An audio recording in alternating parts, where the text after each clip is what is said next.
Había un hombre que vivía junto a un cementerio. M. R. James, 1924.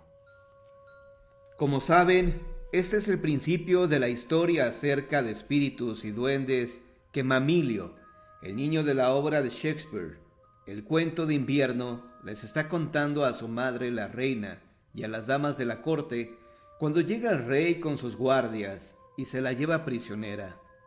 Mamilio murió poco después sin tener la oportunidad de terminar la historia. Entonces, ¿qué habría pasado? Sin duda alguna, Shakespeare lo sabía, y me atrevo a decir que también lo sé. No iba a ser una historia nueva. De seguro sería una que ya conocieras, y tal vez hasta lo hubieras contado. Cada quien la cuenta como mejor le parece. Así es como yo la prefiero. Había una vez un hombre que vivía junto a un cementerio. La planta baja de su casa era de piedra, mientras que la parte alta era de madera. Las ventanas del frente daban a la calle y las de atrás daban al cementerio. Alguna vez había pertenecido al párroco de la iglesia, pero esto fue en la época de la reina Isabel I. El párroco era un hombre casado y deseaba tener más espacio. Además, a su esposa no le gustaba ver el cementerio por la noche, desde la ventana de su habitación. Decía que había visto, bueno, pero eso no importa. De cualquier manera, no dejó descansar a su esposo hasta que él estuvo de acuerdo en mudarse a una casa más grande en la calle del pueblo. Y así fue como la vieja casa la ocupó John Paul, que era viudo y vivía ahí solo. Era un hombre anciano que no se metía con nadie, y la gente decía que era un tanto cuanto avaro. Lo más probable es que fuera cierto. También tenía otras costumbres desagradables. En aquellos días era común enterrar a la gente por la noche, a la luz de las antorchas, y las personas del pueblo habían notado que siempre había un funeral. John Paul aparecía en la ventana, ya fuera en el piso de abajo o en el de arriba, dependiendo del sitio desde el que podía ver mejor. Una noche llevaron a enterrar a una anciana. Tenía dinero, pero nadie en el pueblo la quería. Decían de ella lo de siempre, que no era cristiana y que en noches como la víspera del solsticio de verano y de Todos los Santos no se le encontraba en su casa. Tenía siempre los ojos enrojecidos y ni siquiera los mendigos llamaban a su puerta. Sin embargo, cuando murió, le dejó una bolsa de dinero a la iglesia. No hubo tormenta en la noche de su entierro. Fue una noche tranquila y serena, pero sí tuvieron cierta dificultad para encontrar hombres que llevaran el cuerpo y alumbraran con las antorchas, a pesar del hecho de que ella había dejado más dinero de lo que era común para el pago de esos trabajos. La enterraron en un lienzo de lana, sin ataúd. No había nadie, además de los asistentes estrictamente necesarios, y John Paul que observaba desde su ventana. Justo cuando estaban por rellenar la tumba, el párroco se inclinó y arrojó algo sobre el cuerpo, algo que hizo un ruido metálico, y en voz baja dijo unas palabras que sonaban como «Que tu dinero muera contigo». Luego se alejó a toda velocidad, y lo mismo hicieron los otros hombres, dejando solo al encargado de la antorcha para que alumbrara al sacristán y a su hijo mientras terminaban de palar la tierra.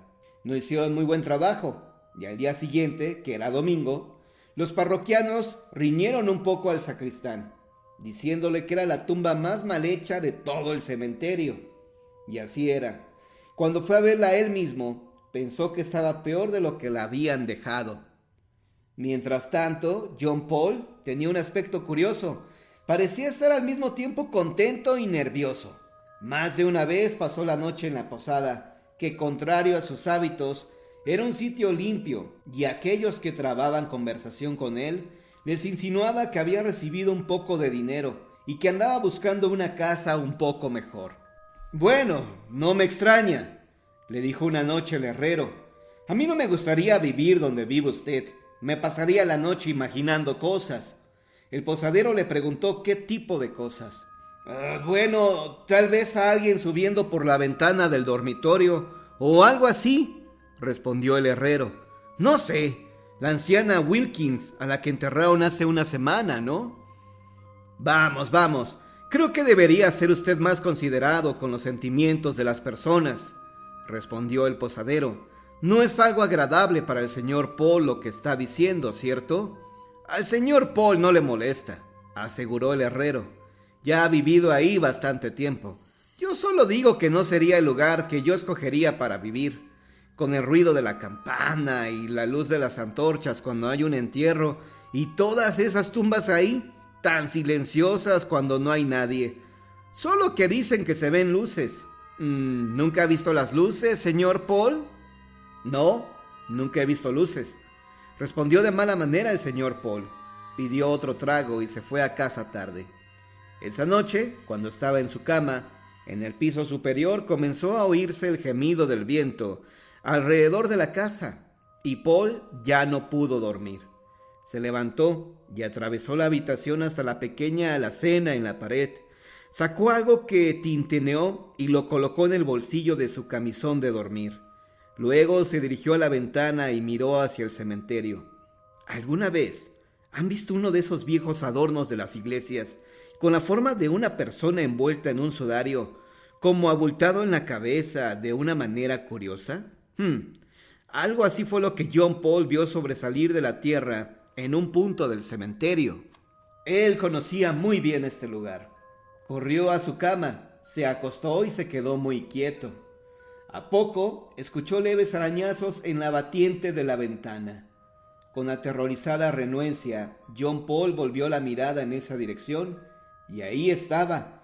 Entre él y la luz de la luna se encontraba la curiosa cabeza abultada. Luego, una figura apareció en la habitación. Se oyó el ruido de tierra reseca contra el piso. Una voz cascada preguntó: ¿Dónde está? Y los pasos se movieron de un lado al otro, titubeantes, pasos de alguien que avanzaba con dificultad. Se movía por todos lados, asomándose en los rincones, mirando debajo de las sillas.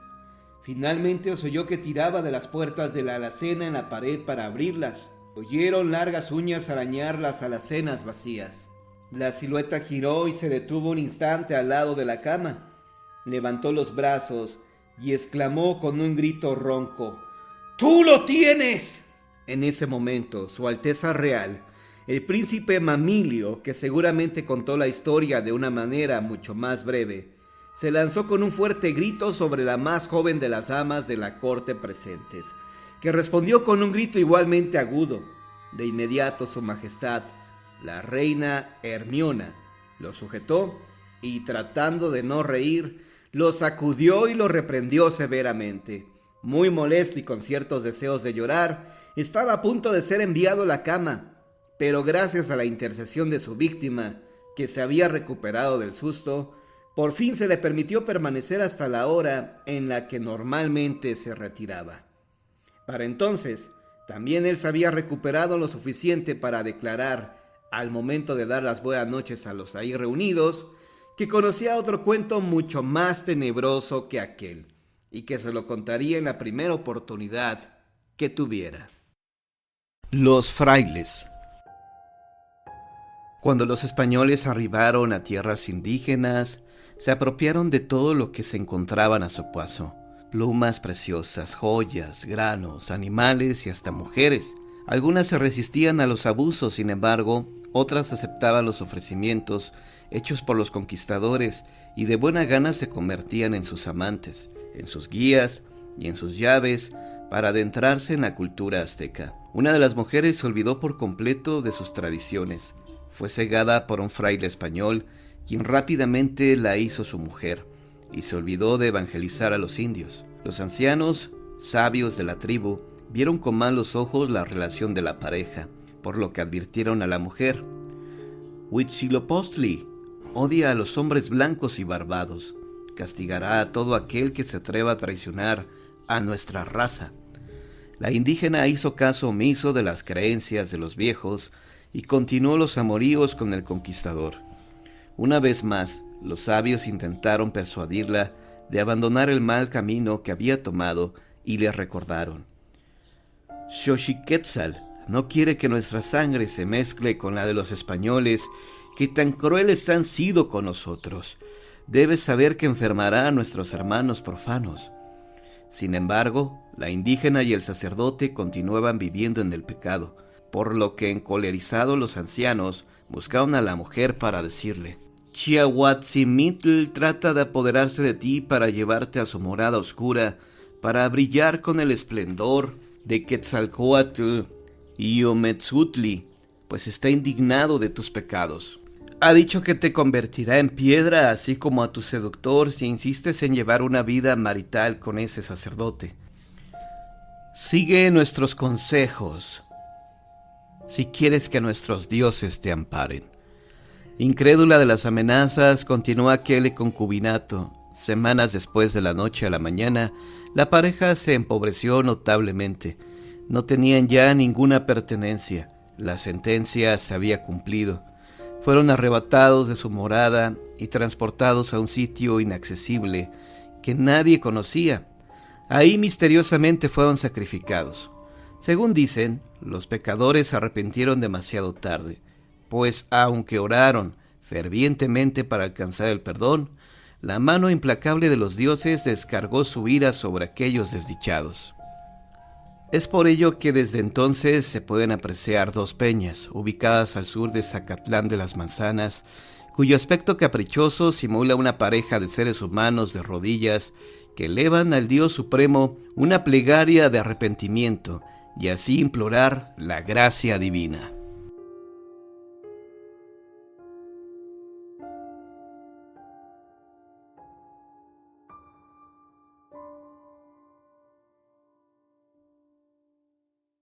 Sepultado vivo. El miedo a ser sepultado vivo es ancestral y profundo. En la actualidad, con la tecnología médica moderna, la posibilidad de ser sepultado prematuramente, virtualmente, no existe. Pero en siglos pasados, aunque remota, existía la posibilidad de caer en un estado de inconsciencia parecida a la muerte y ser sepultado o colocado en una cripta, solo para revivir cuando ya era demasiado tarde. Esto era posible en especial en los tiempos de epidemias, cuando el diagnóstico tenía que ser apresurado y la sepultura inmediata. Este temor provocaba pesadillas a muchos escritores, en particular a Edgar Allan Poe, quien nunca escribió un relato de fantasmas, pero sí varios sobre el tema de ser sepultado vivo. El doctor Franz Hartmann, médico y ocultista de fines del siglo XIX, calculaba que solo en Alemania se efectuaban miles de sepelios prematuros. Pensaba que esto podría haber originado la leyenda de los vampiros, pues cuando se exhumaban ciertos ataúdes, el cadáver presentaba señales de haber sido movido. Más que indicar que el cadáver podía ser de un muerto viviente, Hartmann declaró que era más probable que se tratara de una víctima de un sepelio prematuro. El movimiento era indicio de la angustiosa lucha de la persona para salir del ataúd. Las conclusiones de Hartmann parecen estar basadas más en una especulación imaginativa que en alguna clave de investigación seria. Sin embargo, es un reflejo más del temor a ser sepultado vivo que una vez fue compartido por tantas personas. Algunos empresarios sacaron provecho del temor de la gente vendiendo ataúdes que daban a la persona sepultada en vida, un medio de hacer saber a los del exterior que el sepelio se había efectuado demasiado pronto. Un modelo contenía una campana que podía ser tocada desde el interior. Otro estaba equipado con una especie de periscopio. No hay ningún caso auténtico de que alguno de estos ataúdes haya sido usado con éxito por alguien que haya sido sepultado vivo. Se podría concluir que el temor a ser sepultado vivo era exagerado e irracional. Sin embargo, se refleja en registros de anécdotas que eran, y todavía son, relatadas y creídas extensamente. Uno de estos relatos típicos es el de una mujer que cayó postrada por la fiebre tifoidea. Su estado con rapidez se agravó tanto que los médicos estaban seguros de que moriría y mandaron llamar a sus familiares. Sin embargo, su hermano mayor, que era su pariente más cercano, estaba fuera en viaje de negocios cuando tuvo noticia de la enfermedad de su hermana. Regresó tan pronto como pudo, pero cuando llegó le informaron que su hermana había fallecido y el sepelio se había efectuado unas horas antes de su llegada. El doliente hermano se dirigió a toda prisa al cementerio, donde encontró a los sepultureros echando la última palada de tierra sobre la tumba de su hermana. Le suplicó que sacaran el ataúd y lo abrieran para que pudiera ver por última vez a su querida hermana, pero ellos se negaron. Él continuó rogando y suplicando a gritos, y pronto se reunió una multitud. Muchos de los observadores estaban profundamente conmovidos por la pena del hombre. Finalmente, 2 hombres dijeron que ellos abrirían la tumba para que el hermano cumpliera su deseo. Como la tierra todavía estaba floja, la excavación fue rápida, y en media hora el ataúd estaba fuera y lo abrieron. El entristecido sujeto miró lo que supuso era el cadáver de su hermana. Una de las personas en la multitud creyó ver que el cadáver se movía. Algunos otros también advirtieron un ligero movimiento, y pronto se levantó un murmullo entre los observadores. El cadáver se agitó más y terminó por sentarse en el ataúd. Después de todo, la joven mujer no estaba muerta, solo estaba inconsciente, pero el temor de que la mortal tifoidea se extendiera había provocado que la sepultaran demasiado pronto. Según el relato, la mujer se recuperó, vivió por muchos años después de su muerte y tuvo una numerosa familia. Otros relatos de personas sepultadas en vida contienen un elemento más fantasmagórico. Un hombre llamado Samuel Jocelyn de Carolina del Norte cayó de su caballo, se golpeó la cabeza contra una piedra, fue declarado sin vida por el médico de la localidad y sepultado rápidamente. Pocas noches después del sepelio, Alexander Hostler, viejo amigo de Jocelyn, fue molestado por una pesadilla en la cual la figura de su amigo apareció ante él. «¿Cómo dejaste que me sepultaran si no estaba muerto?», dijo la sombra de Jocelyn. «Pero sí estabas muerto», contestó Hostler. «No lo estaba», replicó la figura. «Abre mi ataúd y verás que no estoy en la posición en la que me sepultaron». Hostler trató de pasar por alto el sueño, pero este se repitió en las noches siguientes, y parecía que continuaría hasta que él hiciera algo. Persuadió a un amigo para que lo acompañara por la noche al cementerio para abrir la tumba de Jocelyn. Cuando levantaron la tapa del ataúd, encontraron que aunque Jocelyn había sido sepultado con el rostro hacia arriba como todo el mundo, el cadáver se encontraba ahora de espalda. De alguna manera se había volteado. El siguiente relato se encuentra en algún punto en la frontera entre los relatos de las personas sepultadas en vida y los tradicionales relatos de fantasmas. Una joven de una opulenta familia se enamoró del hijo de un trabajador de la localidad. Los padres de ella no estaban de acuerdo y trataron de romper la relación sin éxito. Por último, la enviaron a un estricto internado en otro estado. La chica era muy infeliz, pero el estado emocional del chico era peor. Al ser separado de su amor, pareció perder todo el interés por vivir. Se enfermó y su estado empeoró con rapidez. Los médicos no sabían qué pasaba, excepto no tenía deseos de vivir. En pocas semanas falleció. A los padres de la joven les asaltó el remordimiento, pero no tuvieron valor de comunicar el deceso a su hija.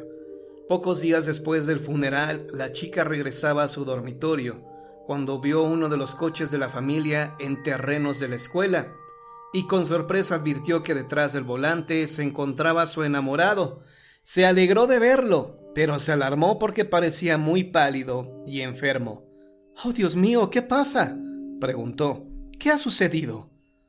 «Tu familia me pidió que viniera por ti», replicó él.